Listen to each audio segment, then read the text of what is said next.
जनसंवाद न्यूज, सत्य आणि विश्वासाची बातमी। उल्हासनगर कॅम्प नंबर 5 मधील कैलास कॉलनी येथे राहणारे अजय आहुजा यांच्याशी ओळखीचा नरेश छाबरिया यांनी फसवणुकीने अपहरण करून जबरदस्तीने पैसे उकळल्याची धक्कादायक घटना उघडकीस आली आहे। 13 ऑक्टोबर रोजी अजय आहुजा खेमानी येथे गेले असता नरेश छाबरिया यांनी मुलगी आजारी आहे, पैशाची गरज आहे असे सांगून त्यांना बोलवले। त्यानंतर अजय यांच्या दुचाकीवर बसून तो सोबत गेला। मात्र काही अंतरावर गेल्यावर नरेश यांनी अजय यांच्या पाठीला टोकदार वस्तू लावून त्यांना म्हारळ गावातील डंपिंग खदान परिसरातील एका खोलीत नेले।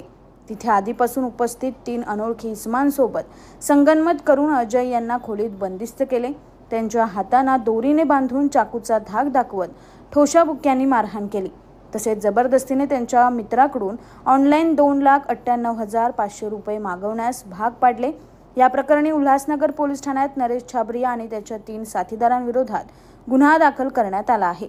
उल्हासनगर गुन्हे शाखेच्या पथकाने समांतर तपास करत गुप्त माहिती व तांत्रिक विश्लेषणाच्या आधारे नरेश हा परिसरात असल्याचे समजल्यावर सापळा रचून त्याला अटक केली। जनसंवाद न्यूज, सत्य आणि विश्वासाची बातमी। आजच सबस्क्राइब करून बेल आयकॉनला क्लिक करा आणि पहा ताज्या घडामोडींचा अचूक अंदाज आपल्या मोबाईलवर।